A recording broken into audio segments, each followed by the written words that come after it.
आज है 19 नवंबर 2023 दिन रविवार। Welcome back to Clean News UP. चलिए देखते हैं उत्तर प्रदेश की 25 फटाफट बड़ी खबरों को। इससे पहले आप न्यूज को कहां से देख रहे हैं हमें कमेंट में बताना बिल्कुल ना भूलें।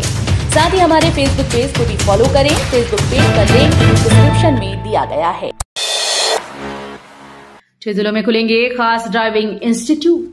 प्रदेश में दिनों दिन सड़क हादसों में बढ़ रही मौतों पर अंकुश लगाने के लिए परिवहन विभाग ने कानपुर संभाग के सभी 6 जिलों में ड्राइविंग इंस्टीट्यूट खोलने का फैसला किया।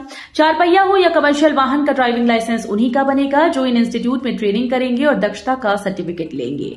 इसकी शुरुआत रायबरेली से हो चुकी है। बताया गया कि अब हर जिले में ड्राइविंग इंस्टीट्यूट खोलने पर मुहर लग चुकी है।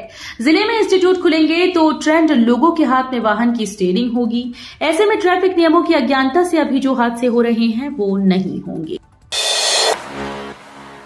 बिजली कर्मचारी और पेंशनर्स के लिए गुड न्यूज। डीएडीआर में बढ़ोतरी का आदेश जारी। यूपी पावर कॉर्पोरेशन और उसकी सहयोगी वितरण कंपनीज के कर्मचारियों और पेंशनर्स के लिए अच्छी खबर है। कॉर्पोरेशन ने सभी नियमित अधिकारियों और कर्मचारियों के महंगाई भत्ते और पेंशनर्स व पारिवारिक पेंशनर्स को मिलने वाली महंगाई राहत में 4% बढ़ोतरी का आदेश जारी किया। इसका लाभ प्रदेश के 1,35,000 कर्मचारियों और पेंशनर्स को मिलेगा जो उन्हें साल 1 जुलाई से देय होगा। 25 कंपनीज 2500 को देंगी नौकरी। रोजगार मेला 22 नवंबर को।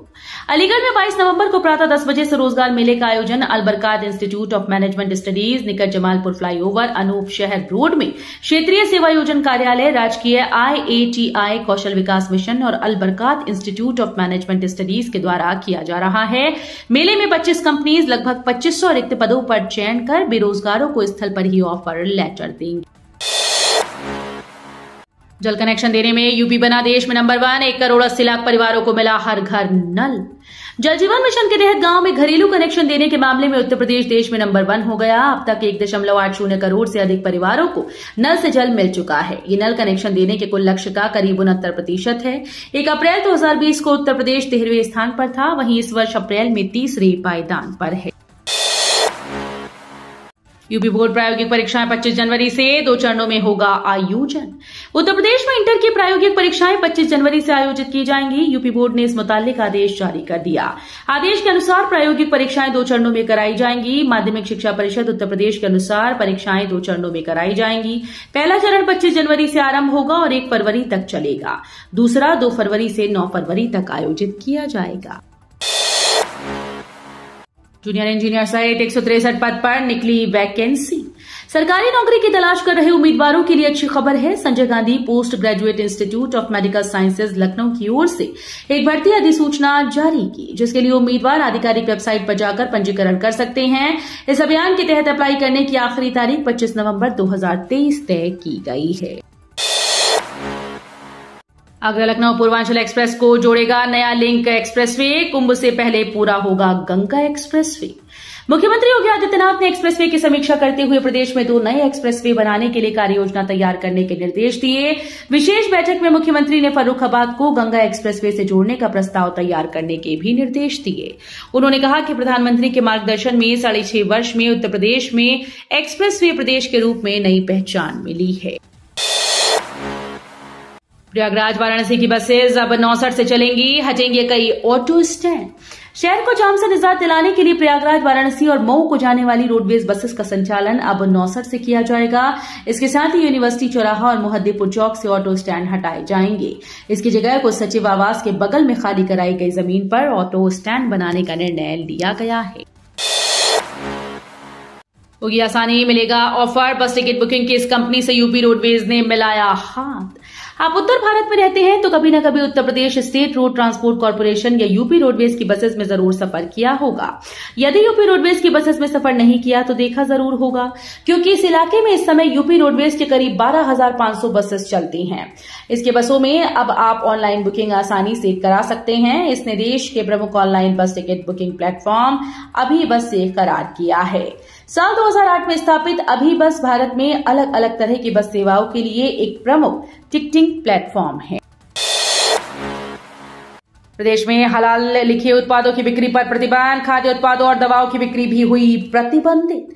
उत्तर प्रदेश में किसी भी उत्पाद पर हलाल प्रमाणन पर पूरी तरह से पाबंदी लगा दी गई है। ये पाबंदी खाद्य उत्पाद के साथ ही दवाओं पर भी लागू होगी। ऐसे उत्पाद के निर्माण, भंडारण, वितरण और विक्रय पर पूरी तरह से प्रतिबंध रहेगा। इतना जरूर है कि विदेश भेजे जाने वाले उत्पाद के लिए छूट रहेगी। इस संबंध में खाद्य सुरक्षा और औषधि प्रशासन विभाग की अपर मुख्य सचिव अनीता सिंह ने आदेश जारी कर दिया। कोर्ट ने एएसआई को 10 दिन के भीतर सर्वे रिपोर्ट पेश करने का दिया निर्देश। वाराणसी जिला कोर्ट ने एएसआई के सर्वेक्षण रिपोर्ट पेश करने का समय बढ़ा दिया है। दरअसल भारतीय पुरातत्व सर्वेक्षण टीम ने ज्ञानवापी मस्जिद परिसर के सर्वेक्षण की रिपोर्ट पेश करने के लिए कोर्ट से 15 दिन का समय मांगा, जिसे कोर्ट ने मंजूर करते हुए केवल 10 दिन का समय दिया है। यूपी के 4 स्लॉटर हाउस को बंद करने पर एपिडा को आपत्ति, कहा करोड़ों के निर्यात पर पड़ रहा असर। उत्तर प्रदेश प्रदूषण नियंत्रण बोर्ड द्वारा 8 स्लॉटर हाउस को मांस बिक्री की अनुमति देने और 4 को बंद करने में कृषि और प्रसंस्कृत खाद्य उत्पाद निर्यात विकास प्राधिकरण ने भी आपत्ति जताई। केंद्र सरकार के अधीन एपिडा के चेयरमैन ने बोर्ड के आदेश के तहत बंद किए गए 4 स्लॉटर हाउस को शुरू करने के लिए यूपी के मुख्य सचिव और प्रमुख सचिव मुख्यमंत्री को पत्र लिखा है।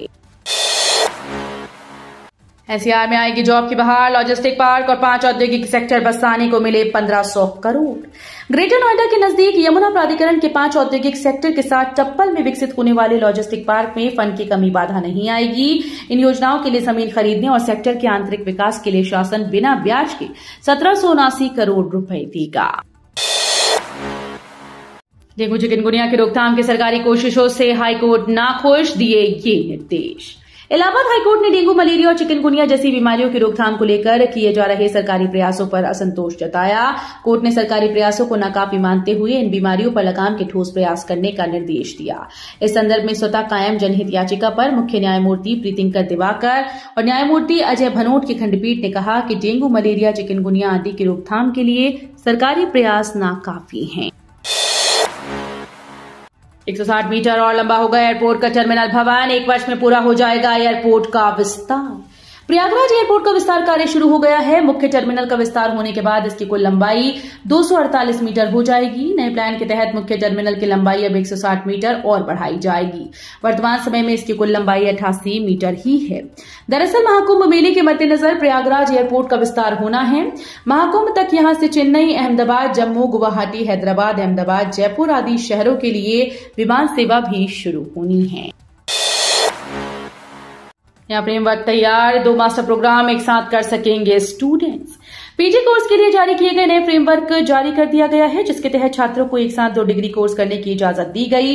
इसके लिए ऑफलाइन, ऑनलाइन दोनों तरह के विकल्प छात्रों को दिए गए हैं। यूजीसी के अध्यक्ष प्रोफेसर एम जगदीश कुमार ने बताया कि जिस तरह से छात्रों को ग्रेजुएशन लेवल पर एक साथ 2 डिग्री कोर्स करने का विकल्प दिया गया था, उसी तरह से अब पीजी कोर्स के लिए लाए गए नए फ्रेमवर्क में भी 2 मास्टर कोर्स करने की मंजूरी दी गई है। बैक परीक्षाएं स्थगित, अब 25 नवंबर तक भरे परीक्षा फॉर्म। समय से परीक्षा फॉर्म भरवाने में विफल कंपनी के चलते चौधरी चरण सिंह विश्वविद्यालय ने 20 नवंबर से 2 पालियों में प्रस्तावित वार्षिक बैक परीक्षा अगले आदेशों तक स्थगित कर दी। विश्वविद्यालय जल्द ही इसकी नई तिथियां घोषित करेगा। विश्वविद्यालय ने वार्षिक और प्रोफेशनल बैक परीक्षा फॉर्म की अंतिम तिथि को बढ़ा दिया। विश्वविद्यालय ने कंपनी को अंतिम चेतावनी देते हुए 25 नवंबर तक सभी परीक्षा फॉर्म भरवाने के निर्देश दिए। 20 से गिरेगा तापमान, छाएगा कोहरा, नोएडा का AQI 300 के पार। यूपी में अब कड़ाके की सर्दी ज्यादा दूर नहीं है। 20 नवंबर से निचला तापमान धड़ाम हो सकता है। ऐसे में सुबह और रात को निकलना दुश्वार हो सकता है। यहीं से कोहरे की शुरुआत भी हो सकती है। मौसम विभाग ने ऐसा अनुमान जताया है। अभी दिन का तापमान सामान्य से कम हुआ। 3 दिनों बाद रात का पारा भी कम हो जाएगा। 20 से शुरुआत होगी। 21 नवंबर तक निचला पारा 13 डिग्री, 22 को 11 डिग्री सेल्सियस तक जा सकता है। जांच एजेंसीज के रडार पर 5 प्रदेशों की 150 फर्में, आम जनता की आईडी से टैक्स चोरी। फर्जी फॉर्म बनाकर कागजों में करोड़ों का कारोबार कर सरकार को टैक्स चोरी कर और आईटीसी क्लेम के जरिए राजस्व का चूना लगाने वाली 5 राज्यों की 150 से अधिक फर्में जीएसटी जांच एजेंसीज की रडार पर आ गई। डीजीजीआई मेरठ आंचलिक इकाई टीम द्वारा फर्जी बिलिंग कर 1481 करोड़ रुपए के अप्रत्याशित कारोबार वाली 102 फर्जी संस्थाओं के 275 करोड़ के आईटीसी के खुलासे के बाद विभिन्न राज्यों की फर्में जांच के रडार पर आ गई हैं। नए साल पर एक और शहर को मिलेगा एयरपोर्ट का तोहफा। लखनऊ कानपुर के लिए शुरू होगी उड़ान। महानगर वासियों के लिए अच्छी खबर है। मुरादाबाद से उड़ान की आखिरी बाधा भी दूर हो गई। लंबे इंतजार के बाद मुरादाबाद हवाई अड्डे से विमान सेवा शुरू करने के लिए डीजीसीए से लाइसेंस जारी हो गया। पहले चरण में 19 सीटर विमान उड़ सकेगा। महानगर वासी नए साल पर लखनऊ और कानपुर के लिए हवाई सफर का आनंद उठा सकेंगे। डीजीसीए के डायरेक्टर संदीप कुमार ने शनिवार को लाइसेंस जारी होने की पुष्टि की।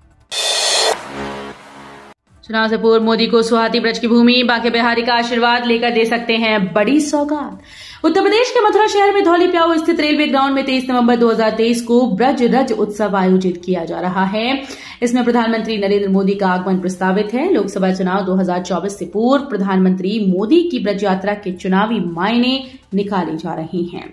दरअसल 2014 लोकसभा चुनाव से पूर्व आगरा में शंखनाद रैली कर मोदी जीत के रथ पर सवार हुए थे। आगरा से सीधे गोवा और इन 4 प्रमुख शहरों के लिए शुरू हो सकती है हवाई उड़ान, रखा गया प्रस्ताव। आगरा से 4 शहरों में हवाई सेवा शुरू होने की उम्मीद बंधी है। आगरा हवाई अड्डा सलाहकार समिति की बैठक में ये प्रस्ताव रखा गया। इंडिगो एयरलाइंस ने मांग पर भविष्य में संचालन का भरोसा दिया। एयरपोर्ट में हुई बैठक में समिति के सदस्यों ने सूरत, गोवा, देहरादून और गुवाहाटी के लिए फ्लाइट चलाने की मांग रखी। विश्व कप फाइनल को लेकर बरेली के लोगों में उत्साह। बड़ी स्क्रीन पर देखेंगे मैच। क्रिकेट विश्व कप 2023 के फाइनल मैच आज नरेंद्र मोदी स्टेडियम में खेला जाएगा। इसको लेकर बरेली के लोगों में गजब का उत्साह है। क्रिकेट प्रेमियों को उम्मीद है कि भारतीय टीम ऑस्ट्रेलिया को हराकर तीसरी बार विश्व कप का खिताब अपने नाम करेगी। शहर में फाइनल मैच को बड़ी स्क्रीन पर दिखाए जाने की तैयारियां चल रही हैं। यूपी के मत्स्य विभाग को इनलैंड फिशरीज में प्रथम स्थान मिला, दिया जाएगा पुरस्कार। उत्तर प्रदेश मत्स्य विभाग को देश के इनलैंड फिशरीज में प्रथम स्थान मिला है। 21 नवंबर को अहमदाबाद में आयोजित कार्यक्रम में राज्य को ये पुरस्कार दिया जाएगा। लोक भवन मीडिया सेंटर में प्रेस वार्ता में ये जानकारी कैबिनेट मंत्री व निषाद पार्टी प्रमुख डॉक्टर संजय कुमार निषाद ने दी। यूपी के प्रत्येक विधानसभा क्षेत्र में विकसित किया जाएगा पर्यटन स्थल। मथुरा व हाथरस के लिए योजनाएं मंजूर। उत्तर प्रदेश सरकार की महत्वाकांक्षी मुख्यमंत्री पर्यटन विकास सहभागिता योजना के तहत प्रदेश के सभी विधानसभाओं में पर्यटन स्थल विकसित किए जाएंगे। इसके सापेक्ष पर्यटन विभाग में अब तक 87 प्रस्ताव आ चुके हैं। इसमें 3 प्रस्ताव स्वीकृत हो चुके हैं। तो ये थी आज की 25 फटाफट बड़ी खबरें। अगर आपको न्यूज पसंद आई हो तो वीडियो को लाइक और शेयर जरूर करें। धन्यवाद।